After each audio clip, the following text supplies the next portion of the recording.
Okay, guys. So before starting the session, a quick formal introduction on my end. My name is Mohammed Shoaib. I'm a cybersecurity trainer, certified from EC Council, and I'm done with certifications such as CEH, Certified Ethical Hacking, Web Application Pen Testing, and EC Council Security and ECSA.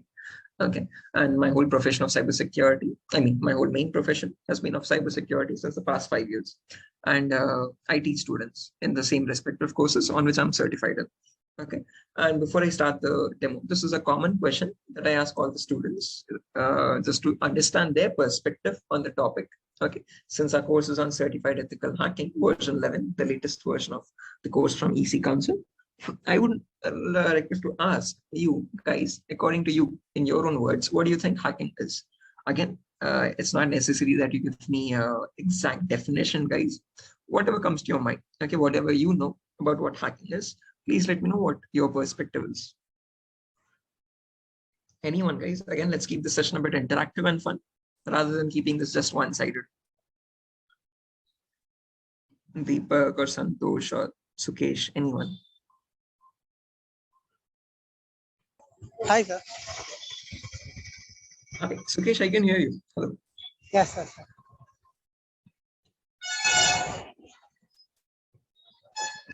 Go ahead, Sukesh. Would you like to define or would you like to explain about hacking in your own words?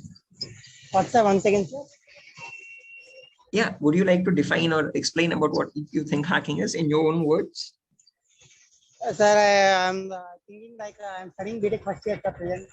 Right, okay. I am interested in cybersecurity, like ethical hacking, like some of the websites that we hacked that, like that, sir. You've hacked some websites is what you're telling me? Some of the hacked, game websites is there, not sir. Okay. I hacked that like. Okay, Sukesh, good. But according to you, what do you think hacking is then? So when you hacked that website, what did you do? Is my question. How can I answer?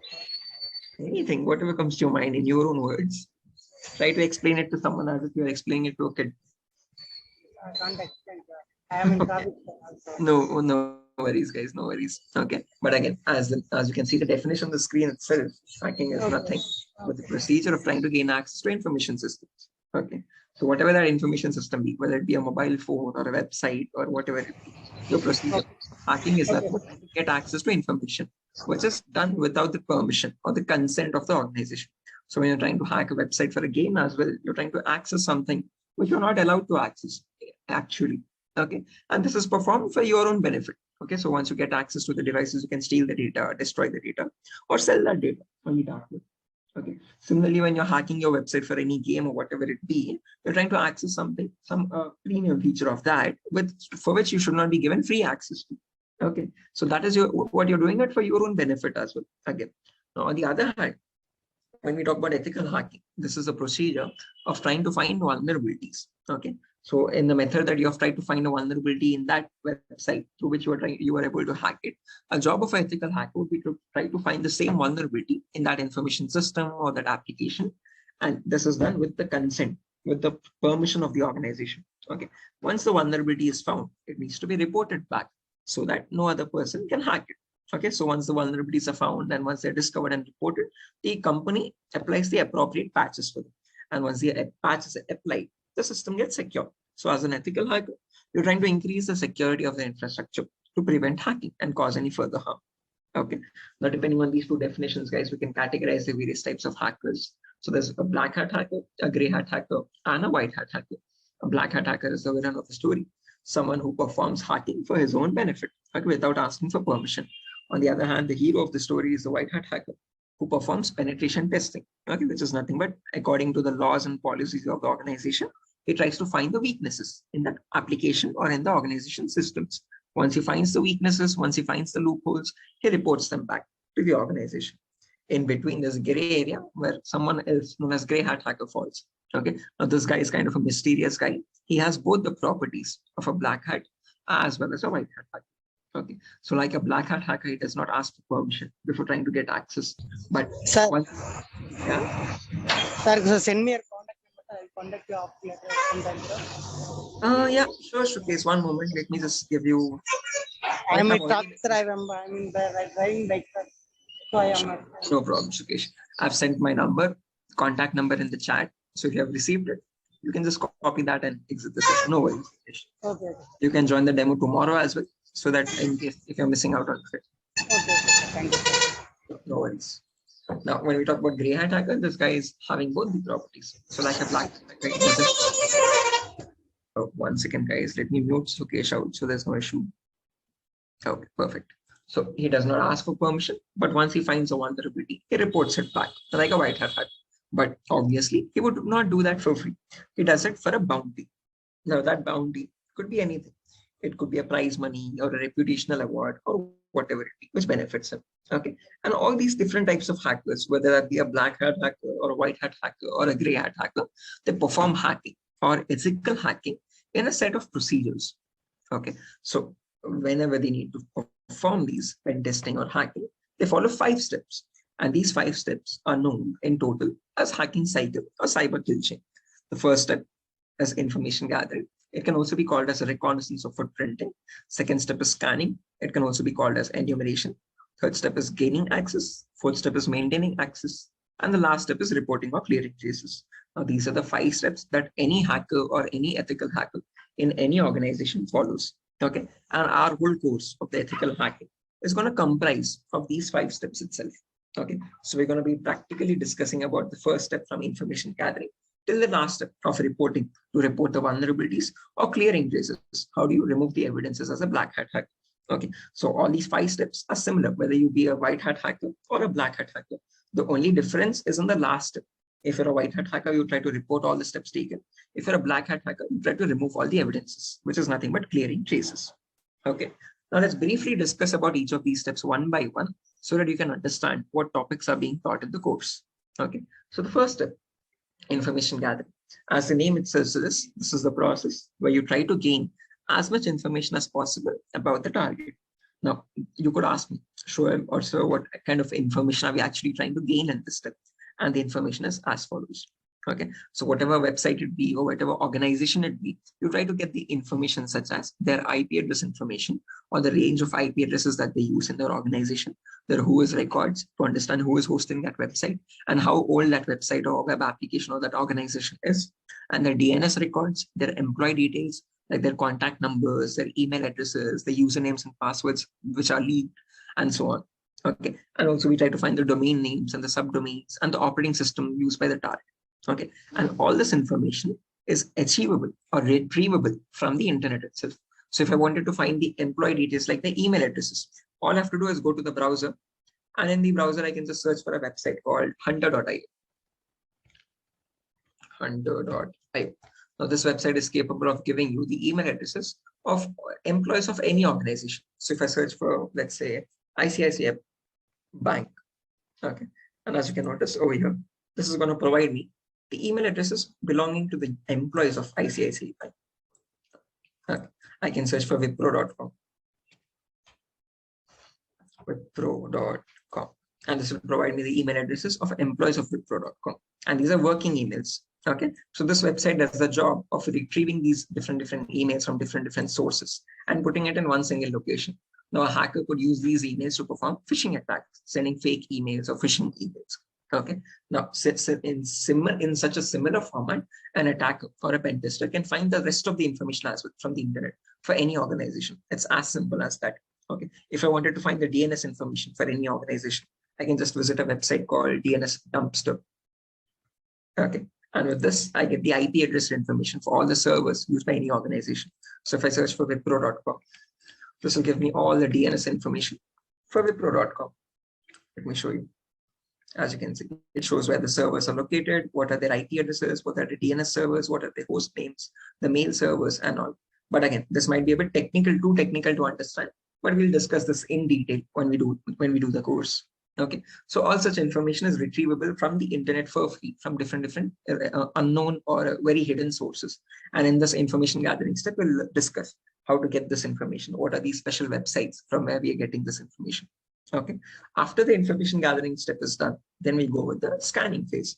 Now, scanning is an advanced phase where we'll be using very important tools like Nmap and DURGASOFT to perform various types of scanning.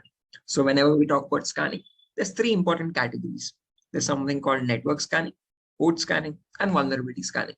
Okay, network scanning is where in our local network you can scan for all the active devices. Port scanning is where on those active devices you can find all the open ports and the services running. Okay, so whatever devices are running on those devices, what applications or services are running, you can find from port scanning. Finally, you perform vulnerability scanning, where in that you try to figure out on those services or on those applications, are there any vulnerabilities? So for this part, we'll be using very important tools like Nessus. So on the internet, if you search for Nessus, this is the tool that is usually used for vulnerability scanning. This is a paid tool, okay? And in organizations, this is the tool that they use in real-time scenarios. And we'll be learning how to use this tool as well. So I have this tool already loaded on my system.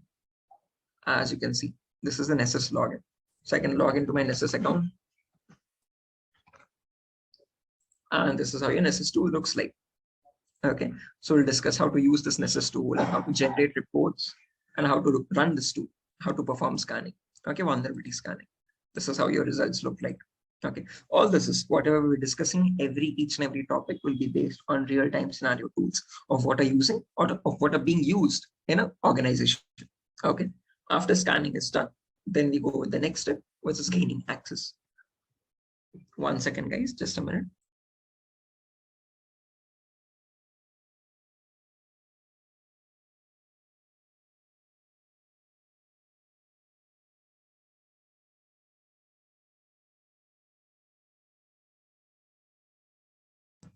Okay, guys, I'm so sorry for that. I hope you can hear me. Now, when we talk about gaining access, this is a huge concept which covers a vast variety of topics. And these are the topics as follows. Okay, so the first topic that we'll be discussing in this is system hacking, where I'll show you how you can hack, how you can crack or bypass any Windows operating system password. Now, whether that be Windows 7 or Windows 8 or 8.1 or Windows 10. How do you crack this Windows operating system password, or how do you bypass it is what we try to understand in system hack. After that, there's malware attacks, where in malware attacks, I'll show you what are the different types of malwares. So malware is nothing but malicious software. Okay, and under that, there's a lot of different categories. There's viruses, worms, trojans, keyloggers, whatnot. So we'll practically see how we can create these different malwares and how do we defend ourselves from these different malwares. Okay, after that, there's a bonus concept called malwares advanced. Now, this is not included in the CH curriculum. I'll be sharing the resources for you on basic malware development. Okay, so how do you create your malwares using Python program? Again, don't worry, you don't need to learn any programming code for that. I'll be including the resources of you understanding how to create a malware, how to create a keylogger using the Python language. Okay, after that comes network pen testing, where we'll learn all the common network attacks that happen in real-time scenarios, such as sniffing attack, MITM attack, denial of service attacks, hacking wireless devices like hacking Wi-Fi routers to crack the passwords. And then finally, we shift to social engineering. Okay, where in social engineering, I'll show you how hackers can create any fake website or how to create any fake login pages. As an example, I've created over here in my local environment a fake Instagram page. So if I show you, if I just search for localhost colon 8080, I've hosted a local fake Instagram page, as you can see. One moment, http://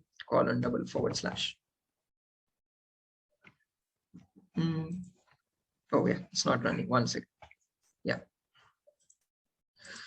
and you can notice I have a fake Instagram page. Now I've hosted this locally. Okay, in a real-time scenario, I'll show you how you can host this website publicly also and send this link to someone else.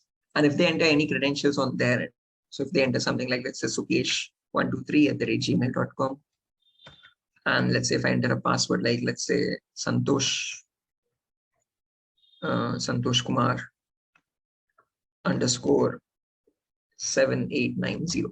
Okay, if I enter any credentials and if I click on login, this redirects to the original page. So the user might think, okay, I've entered some wrong credentials or something, but internally these credentials will be sent to the attacker's machine. As of now, as you can see, I'm being redirected to the original page now. So this is the original website, which was the exact replica of the official one.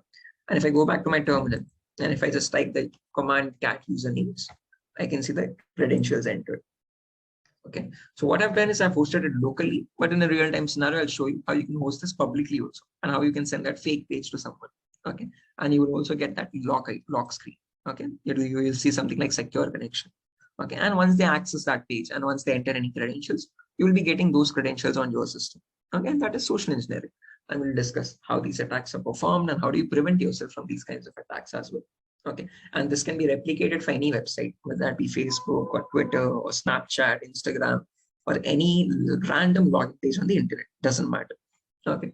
After that, we'll be discussing web application pen testing, where I'll show you all the common vulnerabilities, basic vulnerabilities that exist on websites. Okay, like SQL injection, cross-site scripting, broken authentication, file upload vulnerability, whatnot. Okay, these might sound a bit technical, guys, but these are the weaknesses that exist on websites. And using these weaknesses only, someone can hack a website or get access to the internal database or get access to the usernames and passwords. Okay, so we'll discuss how these vulnerabilities are actually checked for and how do you prevent these vulnerabilities and how you can exploit them as well. Okay. After that, we'll be discussing about hacking mobile phones, where I'll show you how you can hack any Android phone. Okay, so I'll show you how you can create a malware, a Trojan for Android. And once that APK is sent to someone and once they install it, you will have complete access to the Android phone. So you can see what their WhatsApp chats are, or you can see what their device data is. You can download images, you can upload files, whatever you want. You have the complete remote control of that Android.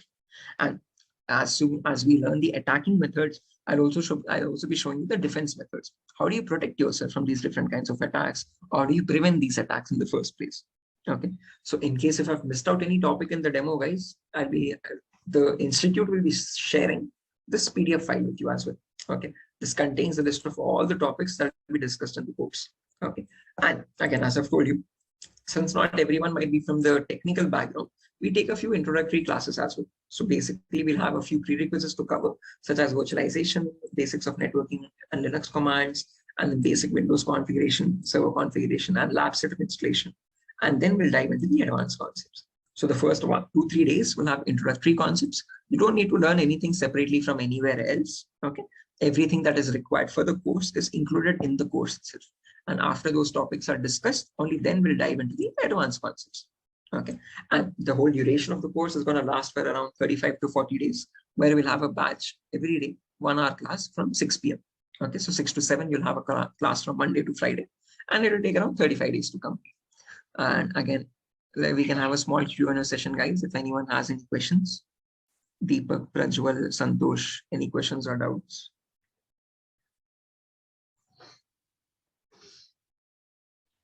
No, sir. Okay, guys.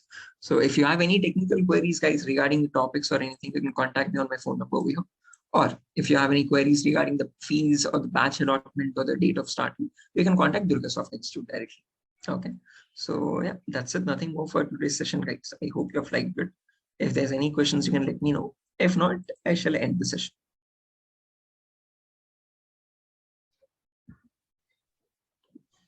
No, actually, fine. Okay, guys. So again, just an information. Thank you.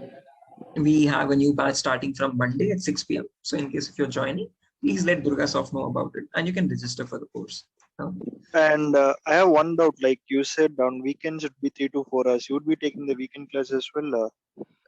As of now, DURGASOFT has not allotted any weekend batch, guys. As of now, we have allotted a batch for the weekdays part only from Monday to Friday, 6 p.m. So if there's a lot of students who are requesting for weekend, if there's a batch formation, and then we can take a weekend batch as well. But most of the students are opting for weekdays, 1 hour class. That is why they have started a 6 p.m. batch from Monday. They're going to start a 6 p.m. batch from Monday. Sure. Okay. Fine. Yeah. Thank you. Thank you. Thank you. I hope everyone liked the demo. And in case, guys, if you want to register, please let DURGASOFT. Okay. Sure. Have a good day. Thank you, guys. Thank you. Thank you. Bye-bye. Thank you. Bye.